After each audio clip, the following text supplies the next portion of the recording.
Good morning. This is Pam with Tennessee Girls Top Masters again.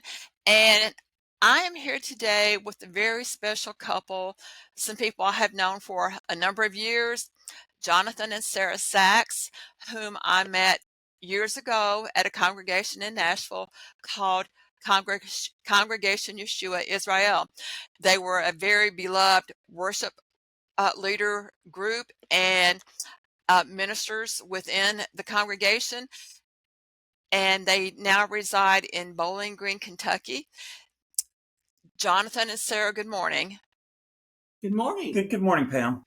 So, Jonathan does have a powerful testimony. Together they have a powerful testimony, and Sara has some interesting stories that she'll share hopefully at some point in this conversation.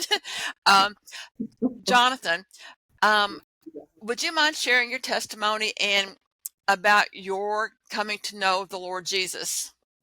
It'd be my honor to do so because it was a tremendous work of the Lord. I was raised in a very traditional Jewish family. My mother's maiden name, it was Rabin, which comes from rabbis, because Jewish people were given their last names based on their trade. I guess if they'd been carpenters, and then I guess Sara and I could be the carpenters, but we aren't. But in any case, and so I was told there was like 17 generations of rabbis. I wasn't told that till I was an adult because my father had a furniture store, and so we were raised very strongly in a very strong Jewish tradition. I had a bar mitzvah when I was 15.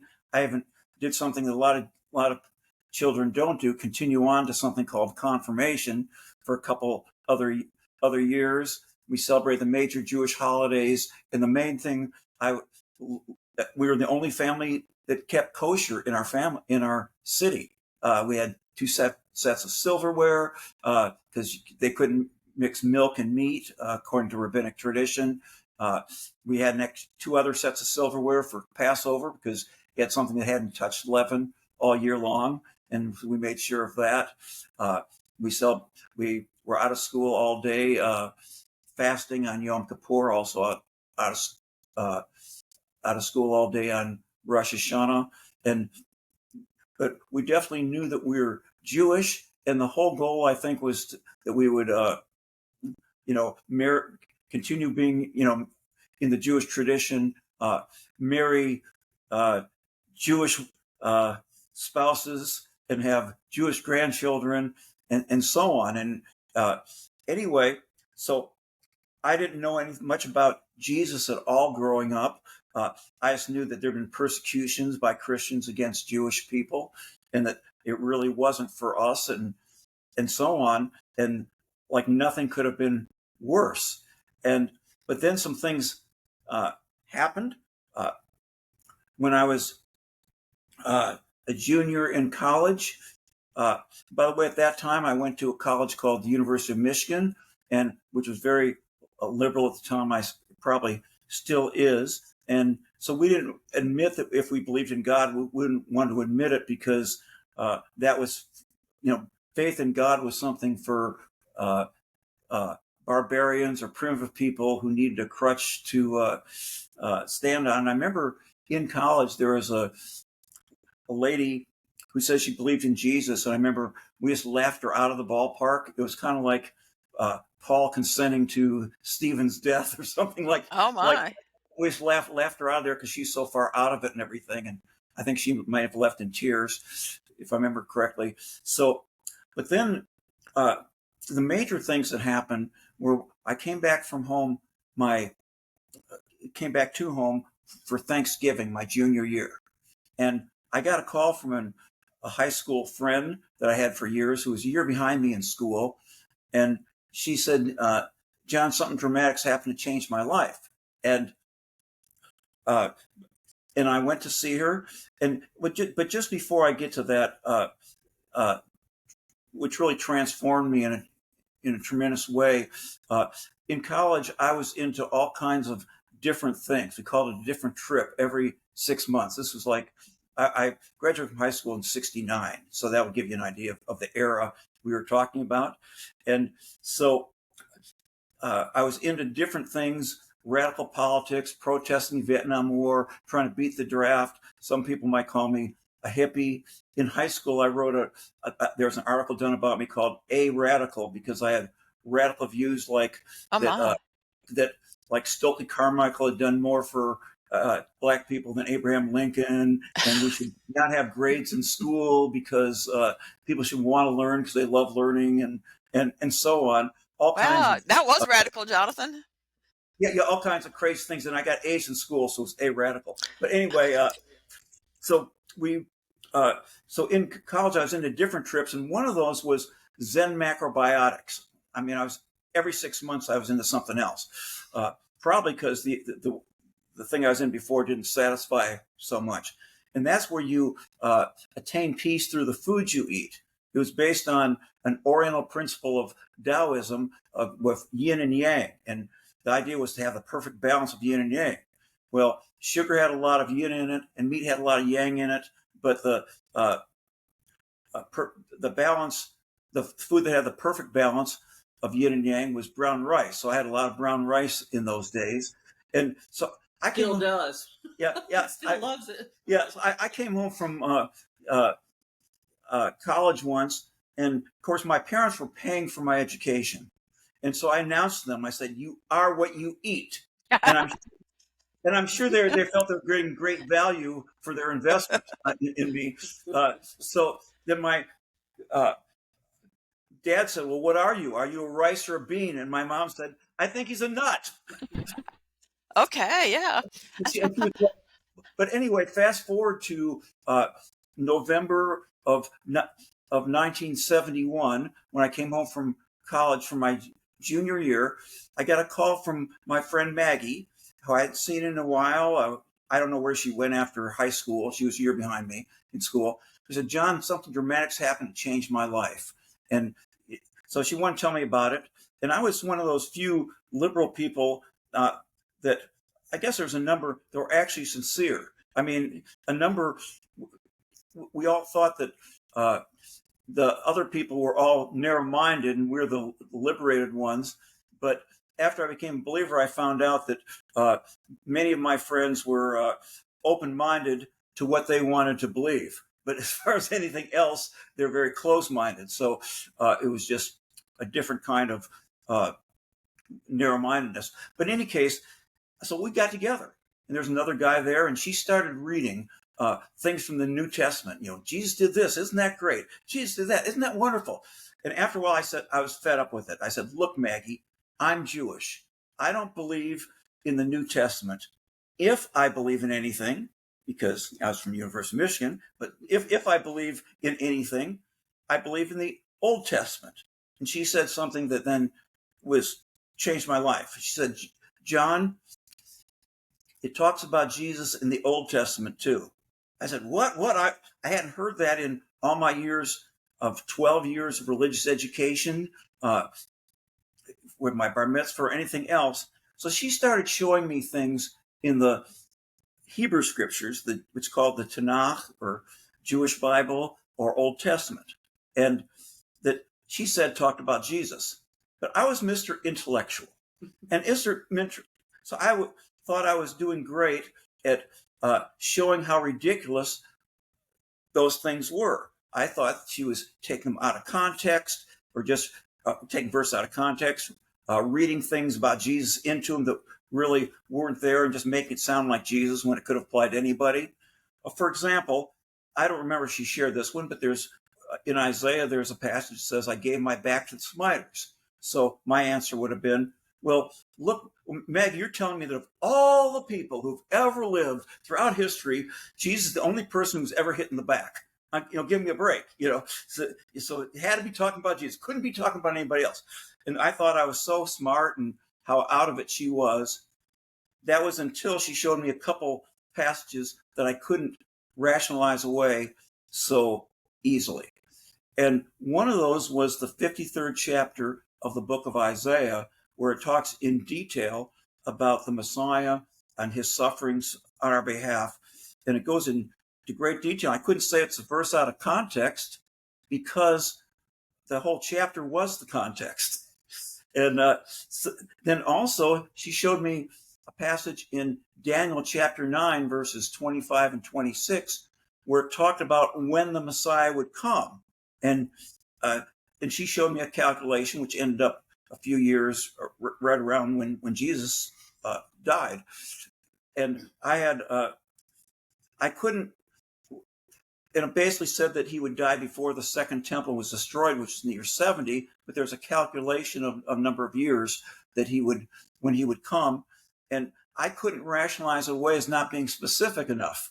It was so general because it basically went from a historical event, the commandment to rebuild the temple and to rebuild Jerusalem, until the Messiah being like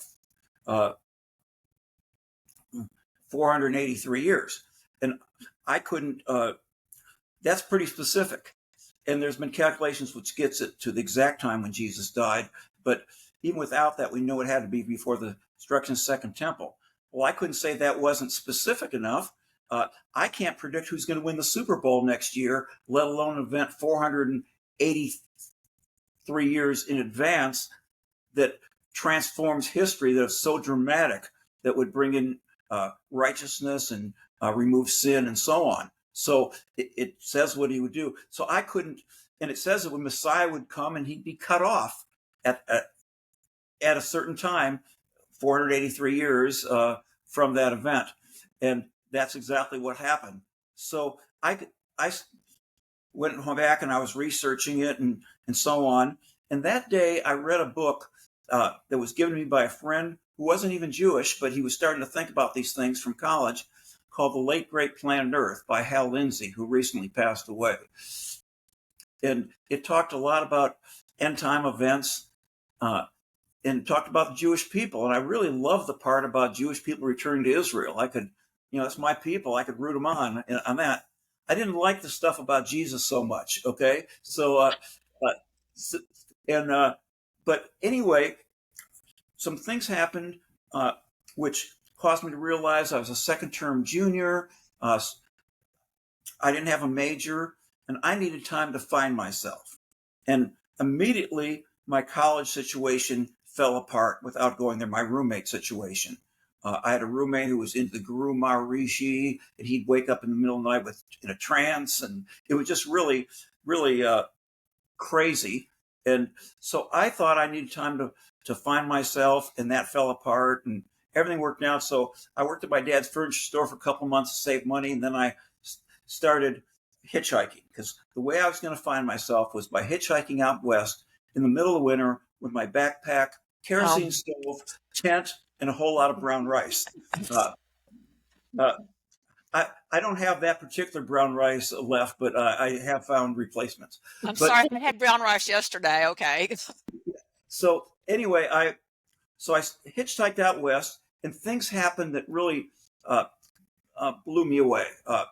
On the first night, I was on the border of Indiana and Illinois, and I was hoping to get a ride, and I've been told I'd get arrested for hitchhiking in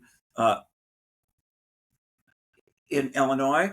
And I'd been arrested for hitchhiking before, going to a peace demonstration in New Jersey, and I didn't want that experience again. So it turned out a person came by to pick me up. He said he'd driven by, and then he felt he should go at 80 miles an hour, and he thought he should come back and get me. And it turned out that he was going all to St. Louis. So I was thrilled because I wouldn't get arrested in Illinois, but he was thrilled too, because that meant that all the way through Illinois, he could talk to me about Jesus. And he was more than happy to do so.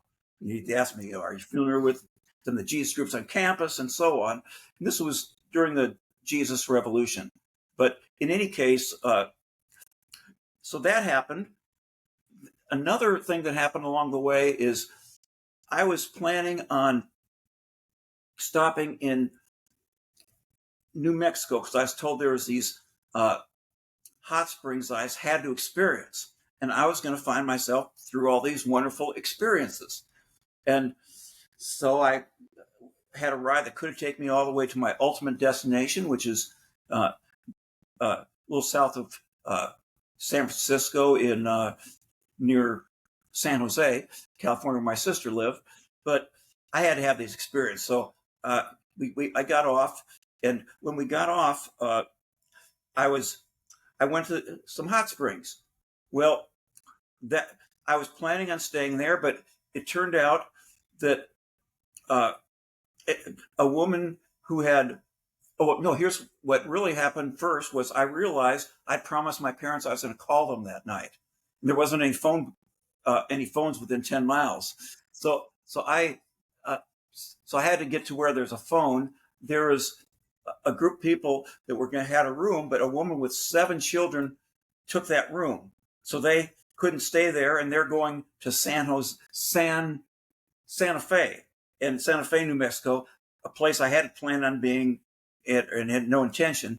So they were able to fit me in their car. And the guy who drove the car had, by the way, being Jewish, his name was Bren Bacon, by the way, Bren Bacon. So, by the way, my first roommate at the University of Michigan was Jim Ham. So I don't know. But in any case, he had a permission.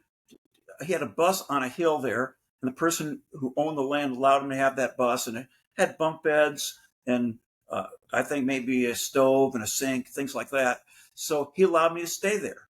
So it was very nice. And he told me that there was this Arts and Crafts Street, Canyon Road, right down the hill that I had to go to experience that. And of course, I wanted to experience things. So there I was. I went, there was all kinds of things. A lot of it was in February. So it was of 72. So it wasn't, some of the things were closed for the winter, but other things were open.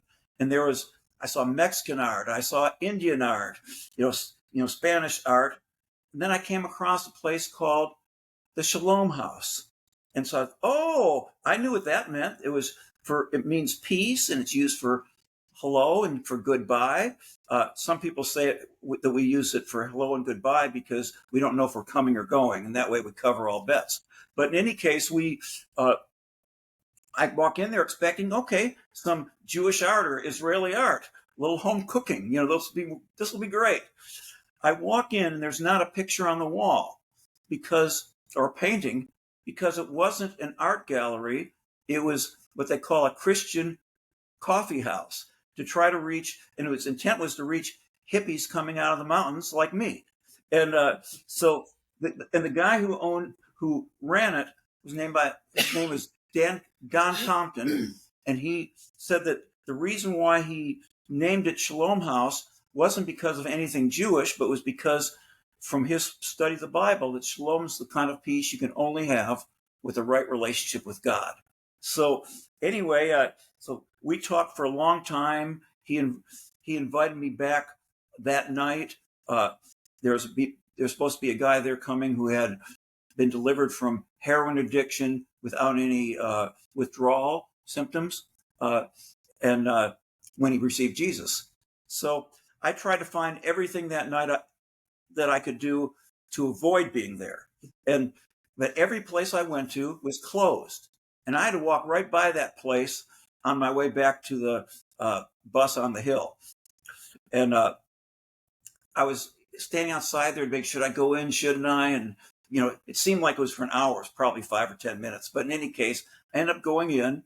And I remember what he talked about was he went through Romans, and he had it all planned, about where it speaks to the Jewish people about sin at the beginning and Gentiles and so on.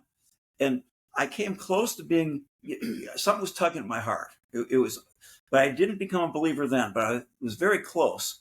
A couple weeks later, in my travels to find myself, I found myself in Palmdale, California, in the Mojave Desert, right near Lancaster, which is where some of the shuttle or the space shuttles would land when the weather in Florida wasn't good enough.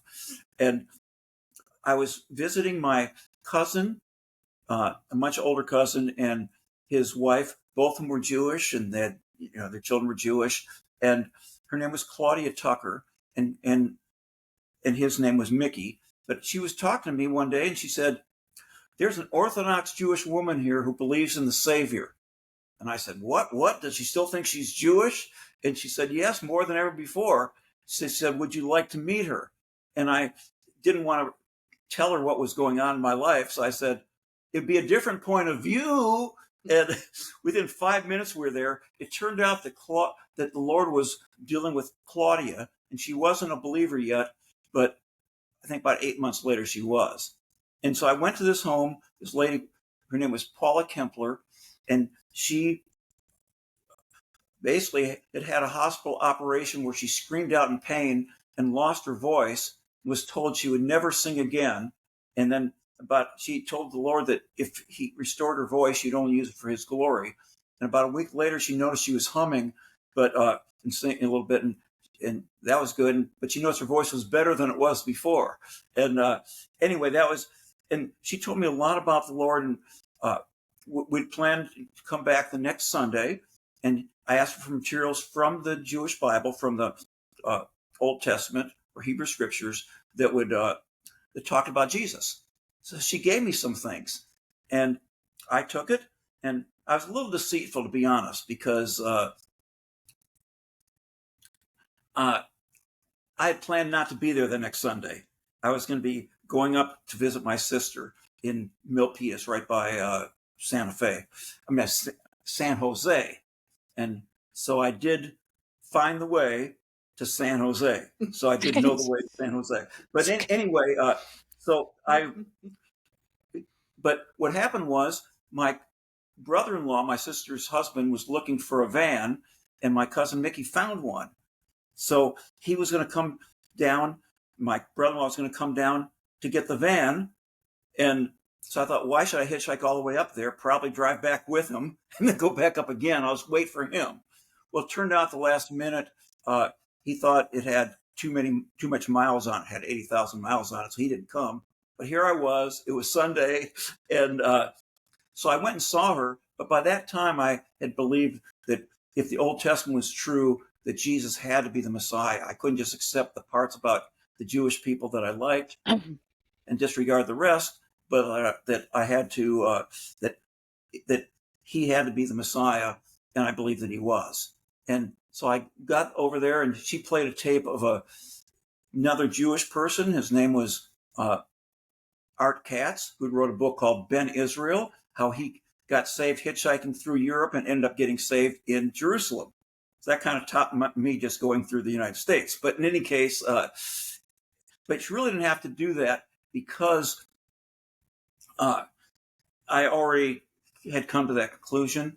And at the end of it, I told her what happened, and that it seemed like God had followed me across the country and answered the Thanksgiving prayer that I had said. Because I don't know if I mentioned that when I read the book, The Late Great Planet Earth, and my friend talked with me, I had asked God to show me the truth about the Messiah, whether Jesus was the Messiah, and not just for other people that I'd seen before that believed in Jesus, but was for me as a Jewish person.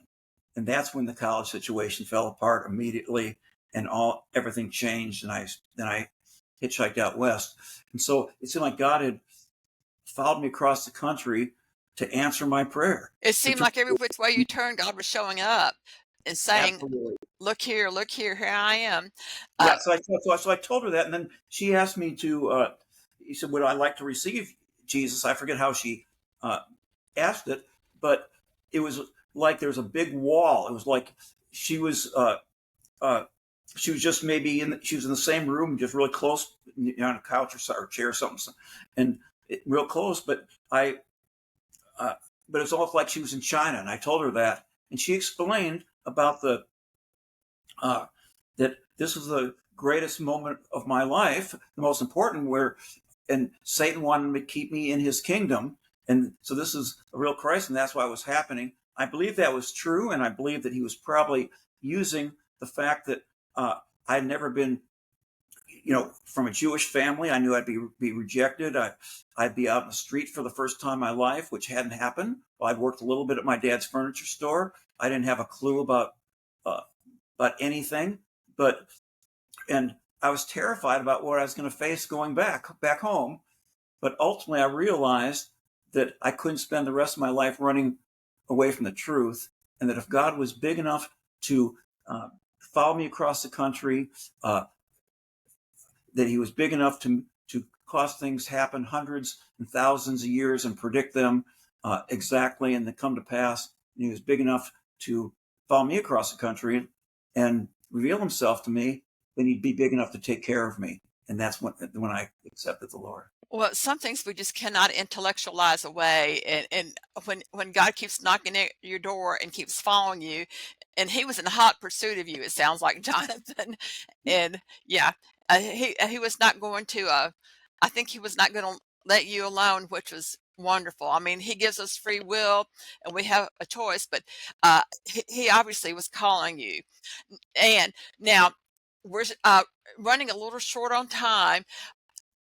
This is an important testimony because Jonathan, I guess in in everyday terms, you would be called a Messianic Jew. Is that correct? That is correct. You would be someone who was raised Jewish and accepted Jesus as your Messiah. And so some people, I know some people wonder, oh, what does a Messianic Jew look like? Well, here you go, folks. This is what one looks like. Well, the problem with that, Pam, is if this is what a Messianic Jewish person looks like, no one's going to want to look like that. I mean, no one's going to want to be a Messianic Jew. Now, I would like to say I want to talk to Sara for a minute. Sara and Jonathan together make beautiful music, and I mean that literally. These guys led worship, and Sara has got an incredible singing voice, and Jonathan has got beautiful keyboard ministry, and he and Sara harmonize just wonderfully. But Sara, you told me some pretty interesting tales about yours and Jonathan's trip out west recently. And you had a few trials, but you overcame with the help of the Lord. And I mean, it was like just like God was pursuing Jonathan all the way across country. It seemed like the enemy was on your tail on this trip, testing you, or you were being tested. I mean, after a while, it got to be comical, all the things you told me that happened, but you were victorious. Can you share a little bit about some of the things that happened to you on this trip? Well, we, of course, flew from Nashville to Las Vegas for family bat mitzvah, and which is, Jonathan's cousin's daughter, was becoming a bat mitzvah. And so we had gone there, and it was about a 4-hour trip, which can be kind of hard on your system. And then once we got there, we had all kinds of problems with our rental car and different things. And I wound up walking an awful lot. And so my feet and my legs began to swell, and were very uncomfortable. And I thought, well, if I just get some rest, the swelling and so forth will go away. Well, it didn't go away very quickly. So, but we had a good time as far as being with the family, and then we had the trip home, which was also a long trip. It was 3 hours, and so my feet were in terrible shape, and legs, and so ultimately I was in such pain. I went to urgent care twice. And that really didn't help as much as I wanted it to, and so I just kept being in such tremendous pain that we finally decided to go to the emergency room, and I got admitted to the hospital. Oh, and I think that the doctor's conclusion was that my skin had been damaged, by the swelling, I guess, or whatever. I don't know exactly what his conclusion was, but ultimately I was there 2 nights and then came home, and God just provided all these things for me. It was just tremendous. It was such a blessing. Now, if I remember correctly, you told me something about, I think, did you have a wheelchair going through the airport terminal? Is that correct? Some of the time we use a wheelchair. Yeah, all the time, actually. Well, in the terminal, because Sarah's for a long time has had problems walking for long distance. She's had 6 surgeries in her back, neck, and spine in the last like 10 years or so.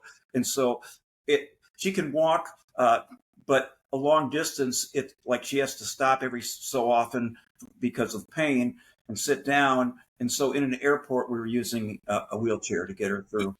So the trip was physically taxing on you. I mean, very much. but but No, but the Lord took care of every need. You were telling me the Lord just every need you had, he met.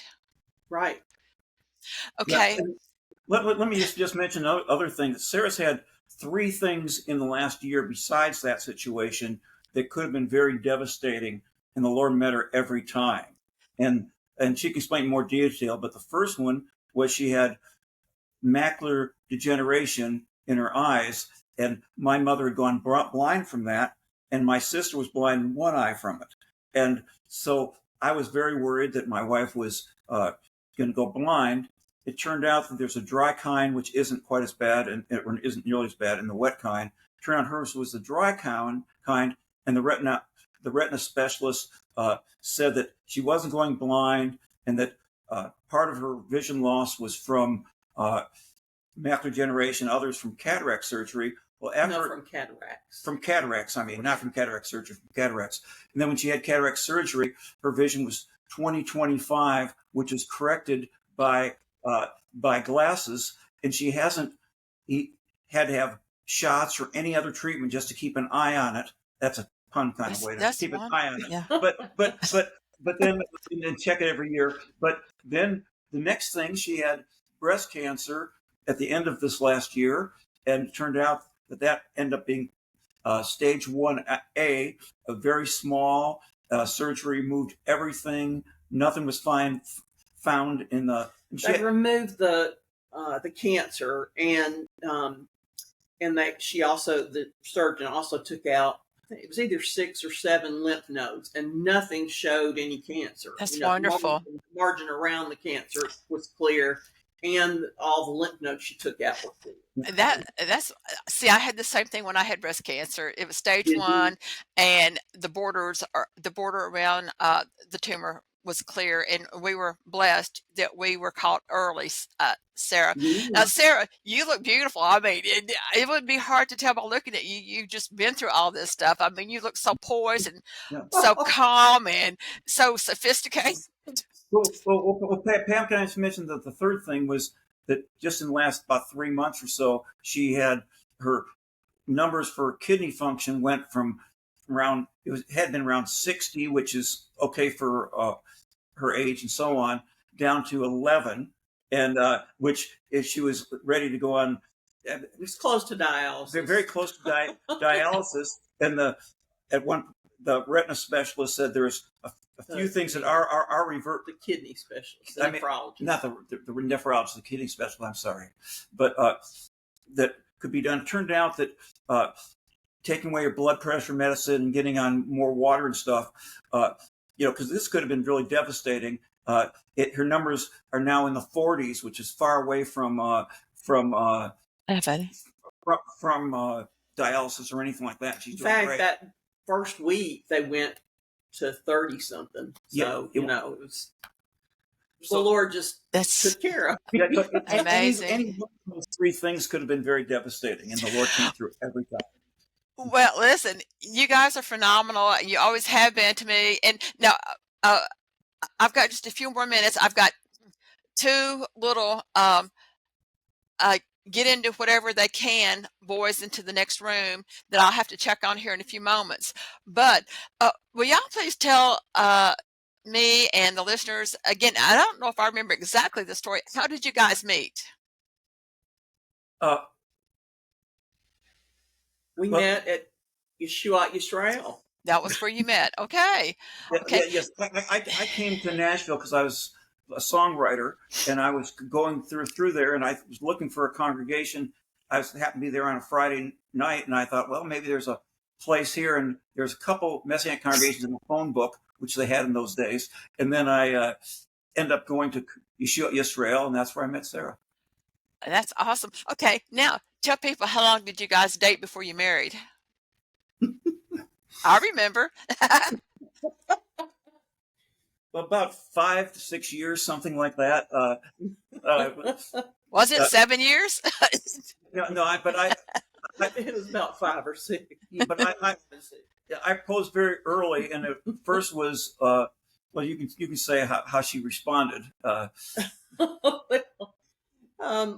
I just, I said, maybe, I guess, or,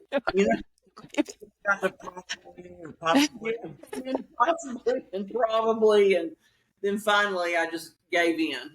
But then when, but by the But way, it was because I felt, that the Lord had intertwined our lives to the extent that seemed like the logical, step. yeah, but then cold feet because I'd been married before, and I had all kinds of chemical imbalance at the time, and I was terrified, because of the condition of that happening again, and so I got cold feet. So she's basically what'd you tell me then? Told him that, he needed to decide, and if he didn't in the next 2 weeks or so, then I might have to move on.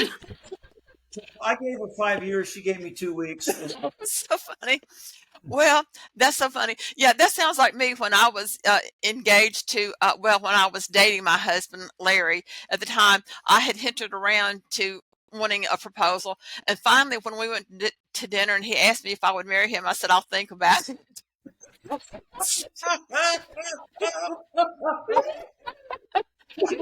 Of course, I thought about it for 5 seconds and then said, okay.